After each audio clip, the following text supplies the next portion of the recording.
See, we are very far away from ending patriarchy in India. There's no question that we are even anywhere close to it.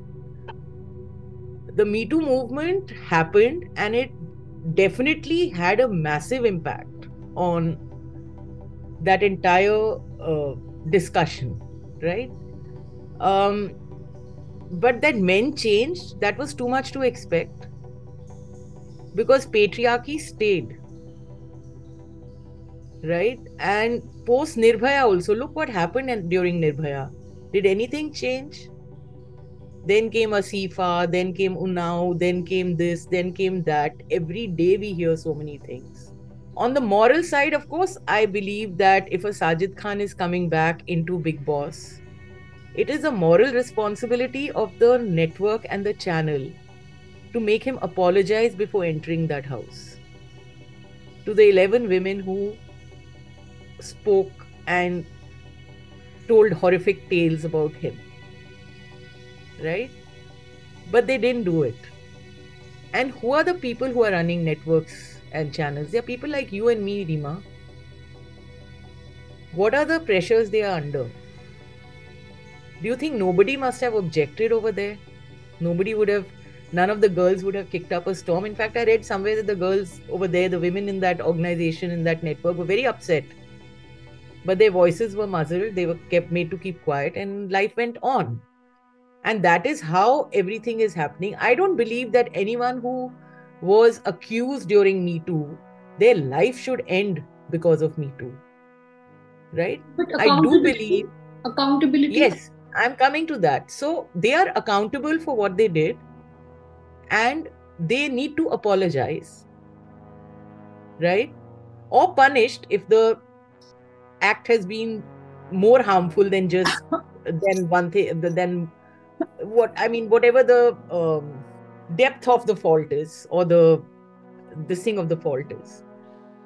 But I do believe that there is life. I mean, even a prisoner has retribution. Even a prisoner is given a chance to uh, change his life and alter her life or whatever.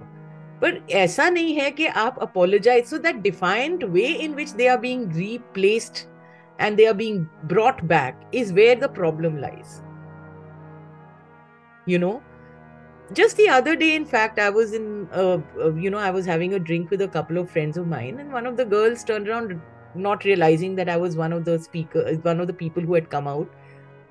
ये क्या होता है 20 साल के बाद, when you come out and you say, what is a big deal? We've all gone through these kind of things. So what?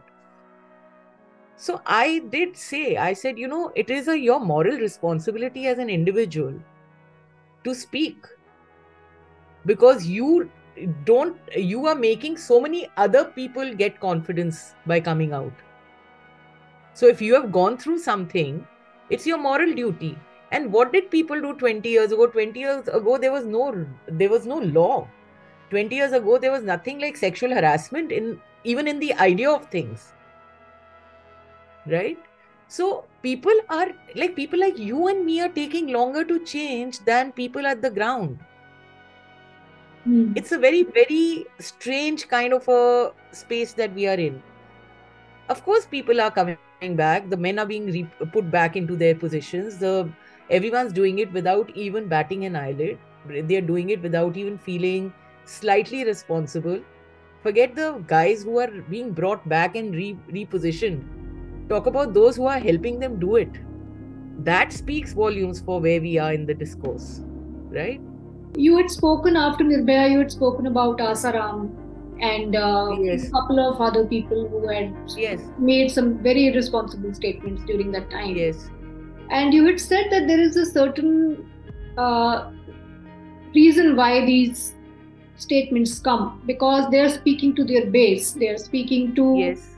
a large number of voters who think like them.